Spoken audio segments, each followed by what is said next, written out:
That's a challenge. In a way, that is the issue. If teachers knew not to sort of get out of bounds, because when you're a teacher, you're a representative of the U.S. government. To simplify it down, you're being paid by government money on government time as a representative of the government to teach what the government says to teach, which is your curriculum. It's not exactly a fun way to say this. It's sort of, I imagine a lot of people hearing that go, ugh. But that's essentially what a teacher is. And so they have to teach what their curriculum requires them. And there's places where you could talk about creationism in the history of science. You absolutely talk. I had a philosophy class in my high school, and we talked all about creationism and evolution there, and about different religions and different philosophies, and that's a very appropriate place. The problem is a lot of teachers don't understand this, and there's no real way to. The key thing is accountability. Accountability is nearly impossible to say, well, which teacher stepped out of bounds and went from just sort of talking about this to proselytizing. That's one issue, is accountability. The second is it's just allowing a foot in the door, and so you give the creationist an inch and they'll take a mile. Is the problem we find. It's like if we don't fight over even if we just say, okay, you can mention it and you don't have to mention other religious because at basic level, if you mention creationism, you can't mention Christian creationism. You'd have to talk about every other creation myth that you could possibly fit in. And then where do you have time for science? So we say, well, that's obviously not practical. So maybe let's just mention Christian creationism because the majority believe A, that's unconstitutional.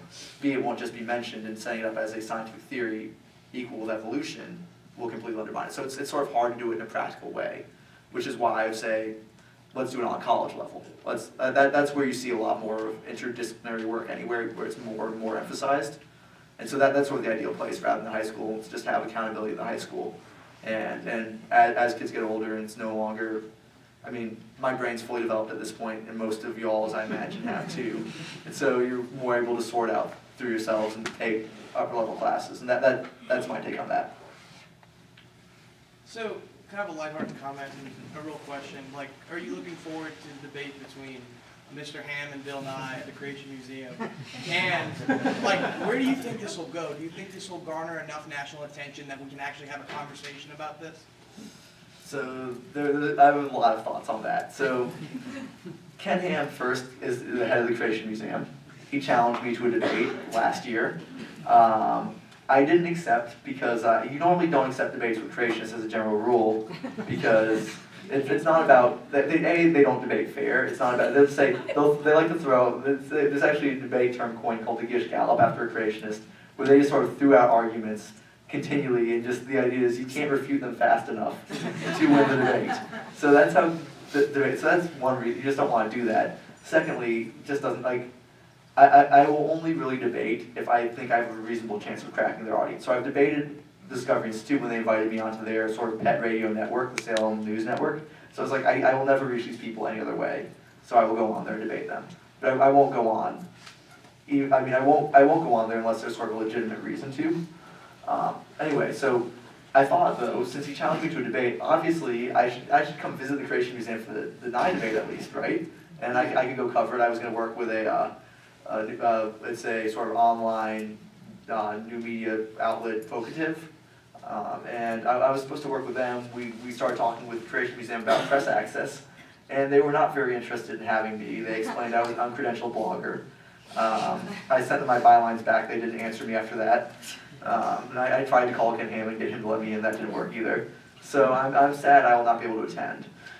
But I will definitely be covering. I think my angle will be more about how they're trying to keep real reporters out of the debate, because they're also, it's not just me, I work with Slate a lot, and they're keeping my editors at Slate. I also told my editors at Slate they weren't real reporters. So I imagine that's sort of the point of focus, because it's also, the tickets to the debate all seem to be sold out before the debate, and it's all very curious about who's allowed in. And they're charging to watch the live stream, I think. Oh, it's free now? Okay, because I saw it for a time it looked like it had to pay, so I'm glad it's free now. But yeah, so it just seems to be a way to make money. On the flip side, a lot of people have come out and said Nye shouldn't be debating because you shouldn't give the creationists the ability to debate. I'm more okay with Nye debating because he's not really, he's not exactly a Nobel laureate, he's an entertainer. That's his trade, so he'll go up there as an entertainer and try and educate the population. And I trust he can do a good job at that. And so I'm not exactly gonna go out there and say, I don't think you should do this. I'd be more upset if it were like a well-respected Nobel laureate scientist or something, or well-respected. If Ken Miller, well-known for being a famous biologist and science educator, went up and debated him, I'd be more like, maybe we shouldn't do that. But Bill Nye's okay. And I don't know what kind of conversation this will spark. I imagine at least in my circles, I'm mostly gonna see complaints about Nye doing this. Just again, because no one should debate creationists. And we'll see the fallout in about a week now, I guess. I'm curious about your age, and I guess regards to anyone that you debate, whether it be legislative or just groups. Do you see yourself debating anyone close to your age at all, or is this kind of a wide generation gap between people telling you no and people telling you yes? It's a fairly wide generational gap, fairly noticeable. So this year in the legislature, they went and brought in a bunch of homeschool kids who weren't affected by the Louisiana Science Education Act. One of the kids compared me to Hitler,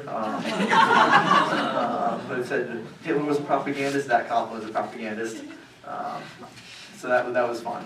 But for the most part, you only see people who are much older than me on the other side. Do you think you'd be fighting a different fight if you were dealing with a younger audience?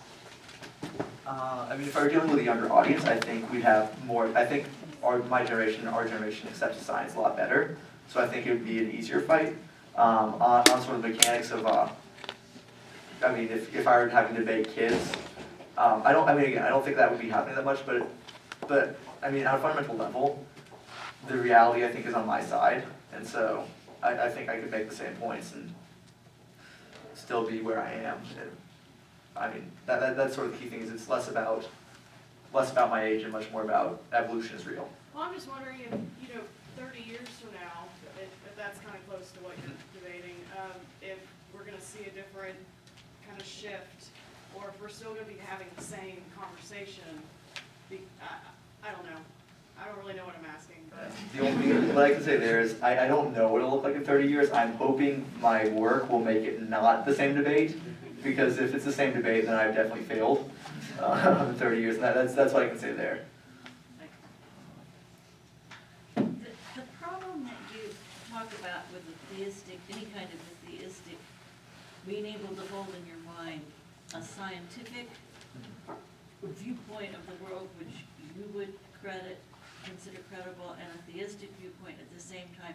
I hear you and my colleague here in the back saying, from both of your points of view, this is an impossibility to have, and yet I can't see how you could be a doctor, having been through medical school, and not have some comprehension of the theory of evolution and how it works. Otherwise, you wouldn't be telling people that this bacterium has become immune to this antibiotic. So obviously, some people do manage to hold both things. Yeah. No. Many people manage to hold both things.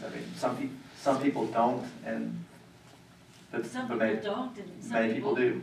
Can only handle the scientific one or the anti-scientific one. Yeah. And some people manage a way to reconcile them, and some people think they don't care about this question. Yeah. Well, yeah. Mainly, as I see it, religion is totally irrelevant to the question of science, and the only time that we see religion is when other people try and bring it in. Which is why it's ridiculous to try to debate the question. Exactly.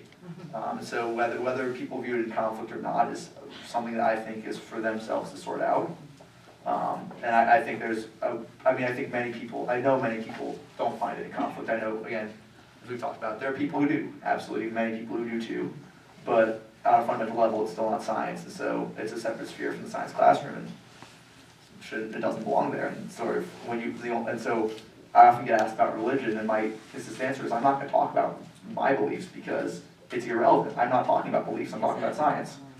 That's sort of, I've always found that as sort of very important to make that distinction there. Because so the answer to the question, where is the appropriate place to discuss this, is from your perspective, I don't know, someplace besides biology. Yeah, I mean, I can give examples like the church, your home, anywhere out after school, when school's over, not on school time, when teacher's not being a school teacher, in a comparative religions class, in a history class, in English class. There's plenty of places.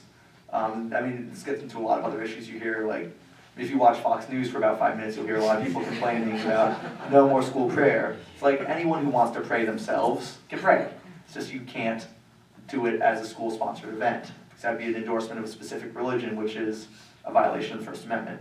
And so it's sort of, it's really in many ways a non-issue, but people make political hay over it quite often. I mean, I watched the Texas Lieutenant Governor's debate 2 nights ago, and it was sort of insane, where we had every candidate Lieutenant Governor's debate, one of the most powerful positions in the state, explained that they did not accept evolution. They want both. They want all taught. The current Senate Education Committee head in Texas, one of my favorite people, he represents where I live in Houston. Senator Dan Patrick explained that creation should just be taught. It should be heralded and triumphed. And part of his fight for religion in classrooms, he sponsored like the bill for Christmas. And it's like, does anyone really care about that? Like who pays attention to the war on Christmas outside of like a small, like, it's just sort of, and like also how is that relevant to evolution? Why does that need to be mentioned when you're talking about evolution, the war on Christmas? So that's sort of, I sort of just see it all as sort of silly and irrelevant, but people keep bringing it into the classroom. So gotta keep fighting back. All right, I think it's going to have to be the last question, but hopefully we can talk afterwards. Thank you, Zach.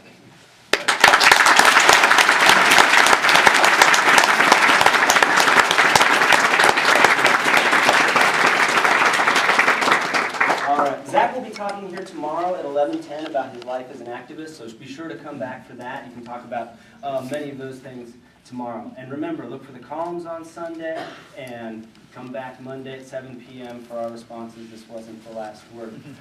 There are some forms on your chairs. If you could fill those out, I'd really appreciate it. For the students, there are passport points on either side, so make sure you grab those. Thank you.